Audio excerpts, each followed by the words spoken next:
자, 시장 클로즈업 시간입니다. 이제 어제부터 2분기의 문이 열렸죠. 시장 작년 낙폭 이후에 지난 1분기 꽤나 큰 상승 반전을 이뤄냈습니다. 다만 경제 지표가 아직은 혼조세를 보이고 있고 브렉시트라든지 무역 협상 이런 것들이 해결되지 않은 시장이어서 자, 과연 지금은 어떻게 해야 될 것인지 많은 분들이 고민을 하고 계실 겁니다. 2분기 시장 대응 전략을 한번 세워보도록 하겠습니다. 이분과 함께 할게요. SPIM 김형진 대표 나오셨습니다. 어서 오세요. 네, 안녕하십니까. 네, 반갑습니다. 얼마 전에 발생했었던 금리 역전 사건을 두고 많은 분들이 여러 가지 이야기를 하셨어요. 대부분의 분들은 금리가 역전됐으니까 이제 경기 침체 신호 아니냐라고 말씀하셨던 분들이 있는 반면에 원래 2월물하고 10월물하고 비교하지 이거 3개월물하고 비교하는 거 아니다. 이러면서 이건 경기 침체 신호가 아닌 것 같아라고 얘기하시는 분들도 있었고요.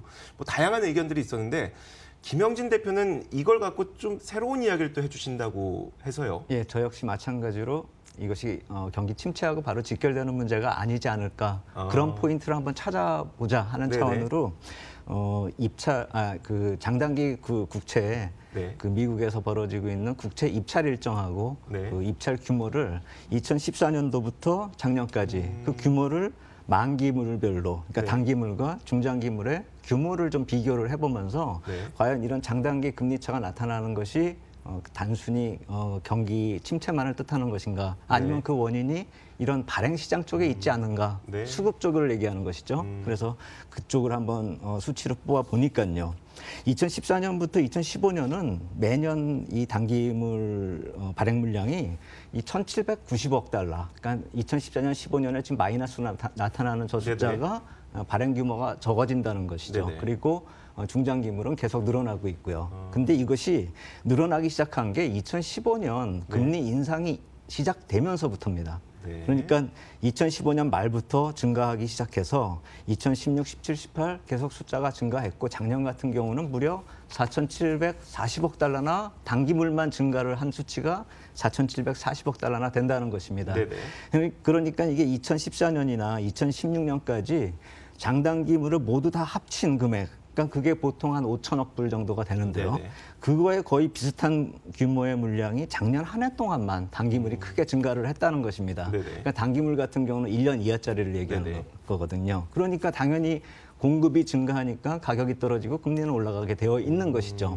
하니까 네. 이러한 수급적 요인에서조차도 단기물 금리가 올라갈 수밖에 없는 상황이었다. 수급적으로 그런 것이 나타나고 있었다. 이 말씀을 드리는 것이고요. 이번에 금리 역전이 나타났을 시기에도 10년물 채권의 금리가 급격하게 떨어지는 측면도 있지만 3개월짜리의 금리가 급격하게 올라간 것 때문에 역전이 됐다고 말씀하시는 분들이 있는데 그게 수급적인 요인이라고 해석을 하고 계십니다. 그것도 일부분 작용을 했을 거라는 네네. 것이죠. 그래서 과연 이런 단기물을 많이 발행했어야 되는 그런 이유가 뭔가를 좀 따져보면은 금리 인상이 시작되니까 이게 금리 스프레드가 벌어질 거 네네. 아니겠습니까? 네. 그러다 보면은 싼 금리에서 발행을 하는 것이 발행자 입장에서는 조달금리 비용이 싸지는 것이죠. 네네. 그러니까 굳이 장기물을 그렇게 많이 발행할 필요가 없죠. 단기물을 많이 발행할 필요가 있겠죠. 그리고 작년 같은 경우는 정책적으로 트럼프 정부가 들어서면서 좀 자금 조달을 많이 할 필요가 있었습니다. 네네. 그것을 다 단기 쪽으로 몰아서 했던 것이죠. 그래서 작년에 아까 말씀드렸듯이 보통 1년의 전체 장단기물 증가 금액에 준하는 그런 금액이 단기물 쪽에서 많이 증가했다라는 것이죠.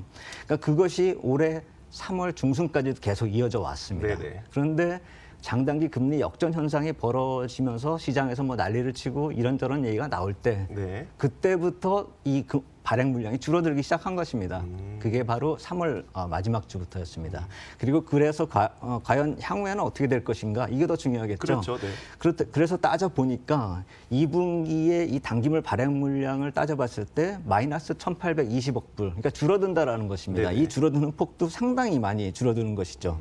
2015년 금리 인상 이래로 이렇게 줄어든 적이 없기 때문에 이제 수급이 반대로 풀리는 것이죠. 네네. 그러니까 맨 처음에 이 장단기 금리 역전 현상이 나타났을 때 시장에서 대안으로 얘기할 수 있는 게 금리 인하도 있었지만 네.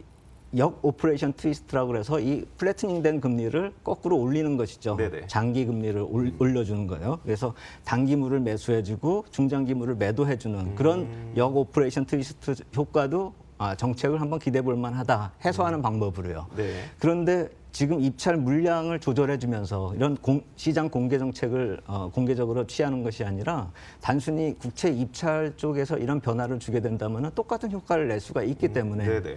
이게 시간이 가면 갈수록 그 장단기 금리 역전차가 오히려 풀리면서 장기 금리가 올라갈 수 있다는 것이죠. 그리고 한번 이렇게 시장에 시그널을 주면 이 채권 트레이더들조차도 이제부터는 그렇게 장단기 금리가 다시 역전되거나 줄어들지 않을 거라고 인식하기 때문에 시장에 주는 효과는 단순히 이번에 이것으로 끝날지언정 어느 정도 시그널을 줬다 이렇게 볼 수가 있겠고 네. 향후에 공급 물량이 계속 이런 식으로 계속 이어나간다면 그렇다라고 한다면 최근에 나타났었던 장단기 금리차 역전 때문에 벌어졌었던 그런 우려감들은 해소될 수가 있지 않을까 네. 그렇게 생각이 됩니다. 사실 그 장단기 금리차의 시그널에 대해서도 사실 논란은 많아요. 그러니까 역전이 된 이후에 뭐 1, 2년 후에 그 경기 침체가 발견이 되는 것이냐. 아니면 그 지금까지 모집단이 그렇게 많지 않았기 때문에 그러니까 역전됐던 경우와 그리고 경기 침체가 발생했던 경우가 많지 않았기 때문에 이건 통계학적으로 근거가 없다고 말씀하시는 분들도 있고요.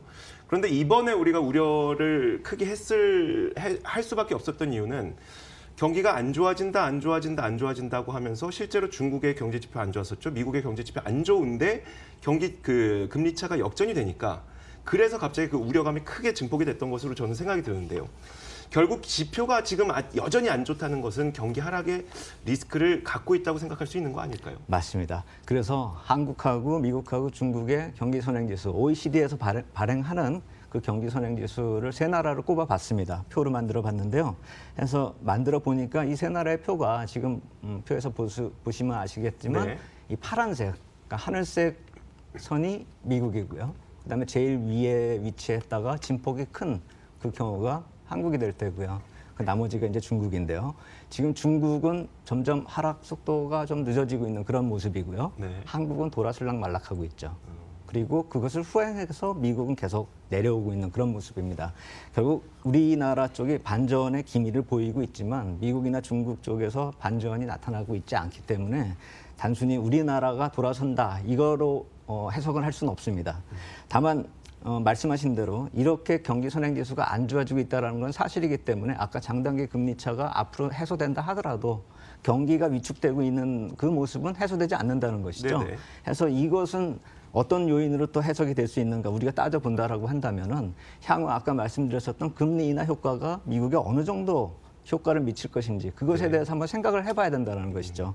저 지금 표에서 보시듯이 파란색 선이 이렇게 내려올 때마다 실제로 미국의 주가 지수도 똑같이 내려오고 약간의 시차를 두고 변동을 했기 때문에 저 선이 돌았으면은 주가도 좀 돌아서지 않을까 이렇게 예상을 할 수가 있는 것이죠. 그래서 금리 인하 이슈가 또 나온다라는 것이죠. 금리 인하를 하면은 안 좋기 때문에 금리 인하를 하기 때문에 시장은 더 안 좋아질 것이다. 이렇게 해석하시는 분들도 있겠지만 네네. 만약에 금리 인하가 저 표 경기 선행지수를 돌려 세울 수가 있다라고 한다면은 그렇다면 주가도 같이 돌아설 것이고 어쩌면은 주가가 지금 돌아서고 있는 이유가 경기 선행지수에다가 이런 금리 인하 가능성을 반영하고 있다. 이렇게 볼 수도 있겠죠. 해서 이런 금리 인하 가능성에 대한 표도 한번 CME 네. 패드워치 툴에서 한번 구해 보니까요. 이게 매 FOMC 회의 때마다의 그 표가 나타나고 있는데 제가 2020년, 그러니까 내년에 1월 회의 때의 예상 금리 인하 확률을 구해봤습니다. 이게 뭐 3, 6, 9, 10이 다 있긴 있는데요. 네. 그거보다는 이 12월이 확실하게, 2020년 1월이 확실하게 나타나는 그런 보여주는 모습이 있기 때문에 이걸 뽑아봤습니다. 이게 맨 오른쪽에 35.9%로 나오는 것이 금리 동결 확률이고요. 네. 이 왼쪽으로 가면 갈수록 25bp, 50bp, 75bp, 100bp 이렇게 금리 인하가 나올 확률이 나타나는 것입니다. 근데 무려 25bp 인하는 40%가 돼서 동결보다 훨씬 높은 거죠. 네. 그리고 50bp, 75bp까지도 4%까지 나타나고 있는 것이죠. 확률상으로요. 네. 해서 금리 인하가 뭐 2번까지도 가능하다라고 얘기가 나오고 있는 이유는 이 표에서도 찾아볼 수가 있는 것이죠. 그리고 보통 거의 금리 변동이 확실시될 때 그때 확률이 한 50%나 60% 정도를 가리키거든요. 2, 3개월 전에요. 네. 근데 이게 앞으로 많이 기간이 남은 한 8달 정도 남은 그런 표인데 벌써부터 40%를 가리키고 있다는 점에서 금리 인하 속도가 훨씬 더 빨라질 수도 있다는 것이죠. 결국은 이제 경기가 하락세로 접어들게 됐을 때에도 그렇다고 주식시장이 항상 망가지는 건 아니죠. 여기서 경제 정책이라든지 통화 정책이라든지 재정 정책을 쓰게 된다면 경기가 돌아서게 되면서 오히려 증시는 또 상승으로 반전될 수도 있는 거니까요.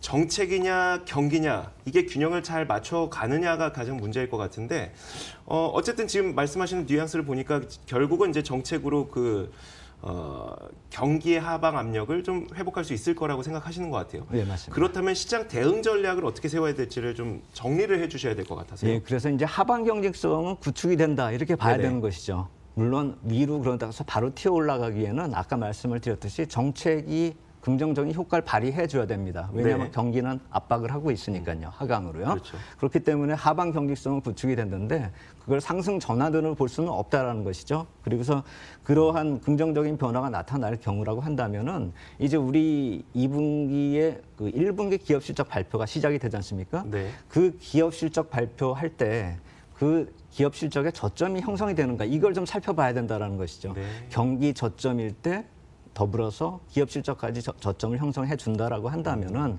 주가의 하방 경직성은 더 강화된다라는 것이죠. 그래서 이번 기업 실적 발표 때는 이런 경기는 우리가 미리 예측할 수가 없지만 네. 기업 실적이 발표되는 그 추이를 놓고 봤을 때 저점을 형성하는지 이 포인트를 살펴보면 향후 돌아설 수 있는지를 가늠할 수 있다라는 것이죠. 그 해당하는 종목들을 좀 준비를 해주셨나요? 아, 예. 그래서 지금 뭐 반도체 얘기도 할 수 있겠지만 좀 시간상 부족해서 일부 종목들을 좀 거론해 본다면 제가 보통 실적 시즌에는 60일 신고가 종목을 많이 꼽습니다. 네. 그래서 그러한 종목들을 살펴보면은 내수업종 쪽에서도 종목들이 좀 나오고요. 네. 호텔 신라를 뭐 중심으로 해서 섬유의복이나 제지.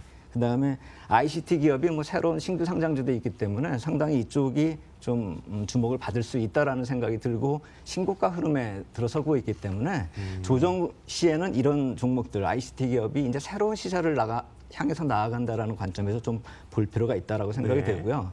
경기 저점의 형성 가능성이 있기 때문에 이 경기 관련주, 그러니까 예를 들어서 삼성전기나 포스코, LG이노텍 같은 종목이 바닥에서 턴해서 올라오는 그런 모습을 보이고 있습니다. 해서 네네. 이러한 종목들도 포트폴리오 비중에서 빼놓으면 안 될 것 같다. 향후에는요. 네, 알겠습니다. 오늘 처음으로 저희 방송에 나와 주셔서 이야기를 해주셨는데 참 재밌는 이야기 잘 들어봤습니다. 자, SPM 김영진 대표와 함께 이야기를 나눠봤고요. 저희 탐나는 주식 2PM도 여기서 인사를 드리도록 하겠습니다. 시청해주신 여러분 고맙습니다.